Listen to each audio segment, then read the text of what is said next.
It seems that the dungeons are broken. Abyss of Legends info has been leaked, and it's time for the big showdown of week 9 on the Summoner Showdown. Yes, hello everybody, welcome back to the channel. Hope you're all well and welcome to the 25th of September edition of Marvel Contest of Champions news. And without further ado, let's jump into things. First of all, let's kick off what is happening next month. So as you know, I'm going to be heading to New York very soon. Actually, probably in the next couple of days. So the fact is, it is going to be a big telltale sign about what is coming for the future of the game when we get to New York Comic Con and MCOC's announcement. But what have we got to look forward to next month? Well, we're going to enter the Nexus of all realms. That's a pretty cool name, and a new character is coming our way that is not something in the Marvel Universe, but that is going to be Guillotine 2099. We've already had confirmed that Guillotine 2099 is going to be a tech, and that's very apt because it's been years after maybe the line of the family blood has been diminished, and the fact is the sword is looking for a new host, but the sword has been altered into a technological form, and as well created a robot in Guillotine 2099. So maybe a hashtag robot will be due for this character. Also, not to mention that we're going to be seeing the final edition of the Summoner Showdown. Week 9 is going to be taking place at 3 PM Eastern Time, which is just an hour earlier than you normally see it, which us for in the UK, instead of it being 9 PM, is actually going to be 8 PM. Also, what of the champion updates? Well, we are going to get at some point Old Man Logan and Colossus. Now, hopefully that will be sooner rather than later, rather than this being later October. I know this is early October. I think for a lot of players, they were anticipating this being at least early September, but it needed to be thoroughly tested before those champions were added into the game in a newer state. So look in the first, second week of October of this actually happening, but also who are people going to vote for? Put in the comments section, because I really hope that Magneto is up there as one of them. I'm a big mutant fan, as you know, so seeing a character that I really like actually kind of going there would be great, and especially considering we could see Professor Xavier even in the coming year. It would be nice to think that those two could have a bit of a square off and one could be as powerful as the other. The Attack the Nexus thing is something that I don't really hope that it's not similar to like a gating system or weekly gating systems that we've had in the past where you've got to bring a certain type of character in.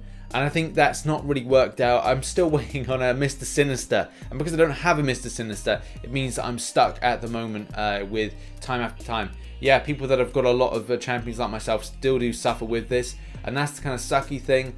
Do I then go each and every time there's a new 3-star out to kind of go for it for the pointless gating system? I think that's a little bit unfair, but I suppose that's how the way the game works. So the fact is, I don't know if I hold up much hope for Attack on the Nexus, but it looks like because it's got like hashtag heroes and hashtag villains of certain classes, this could be alright, I guess, but it still falls in the same pitfalls and problems that we may have had with this kind of gating system in general. In other news, and we've got the Summoner Showdown. Week 9 is going to be a very hotly contested edition because there's going to be some spicy people playing.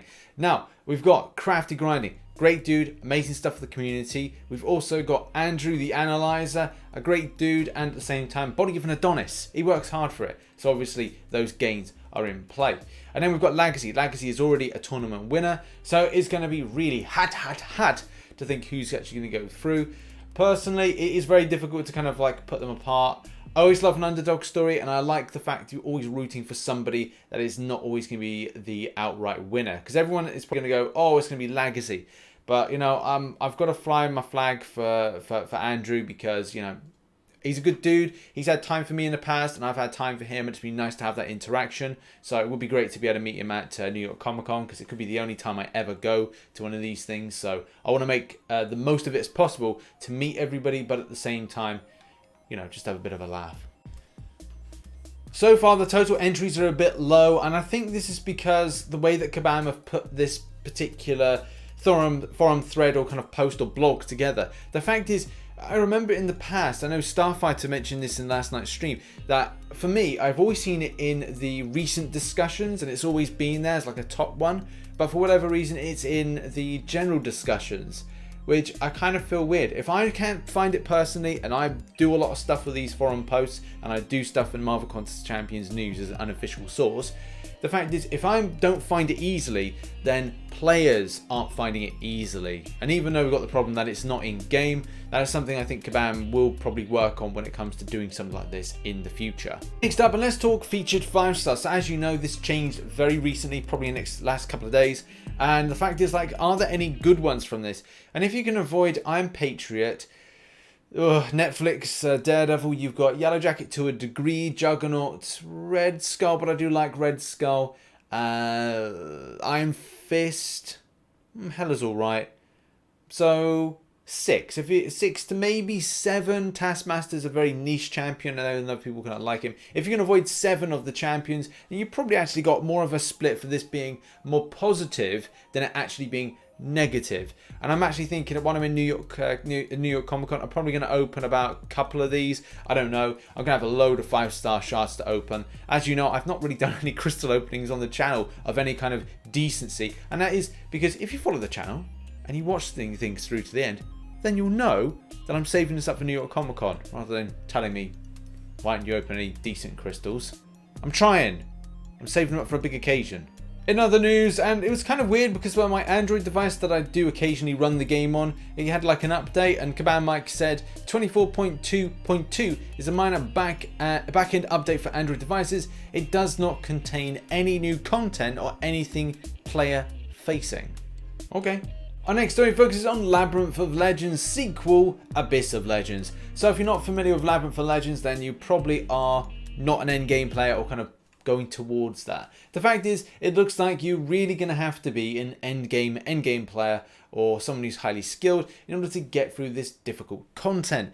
Now, I must admit, it does look on the face of it a little bit scary, and I do welcome you to go to the link in the description to read for yourself. But the fact is, I think Kabam want you to go down many years into the future when you've progressed your roster further and also your skill set in order to master this difficult little piece of content. On to our next story, and a lot of players are experiencing some real issues with dungeons. Currently, for those that want to be able to finalize their roster and even some cases choose a difficulty of dungeon room, this is not currently possible for a lot of players, and it's still something that's just, well, it's disappointing because this was recently put back in, and yeah, I don't really know what to say. I know Kabam are looking into a fix, but I think there's more fixes with dungeons that meets the eye that needs to be done, but it's just not being done. I really hope this is not an ongoing thing because it is annoying, because a lot of players do actually have interest with doing dungeons. Not myself, but there are other people. So, Kabam, get it sorted, please. Okay. On to our final story, arena predictions. There's not anything posted about an arena coming up, and I kind of feel that this is probably because we're going to have something similar to this, where the Selector is going to be a big thing. We're not quite sure about what the basic is at the moment, but I'd probably say with anything with the Selector, you have to wait until we get something, you know, what kind of champions it's going to be, to go, right, they're of value, people will want to go for them, because it could be a case you'll see that kind of a 50 mil kind of cut off. So if I can, I will let you know maybe late Thursday, maybe our social media it, or it will be a case that it will be on Friday's news, which will probably be from New York and will be later on in the day in the UK, and maybe again later on in USA, so probably like late evening USA time. But in any case, I will try and let you know in some way, shape or form. Okay. There we have it, guys. That has been the video. Hopefully you enjoyed it. Make sure to check out some of the other content here and here. And also make sure to follow the channel on social media, links in the description. And yeah, have your say in some of the topics we discussed in the comment section.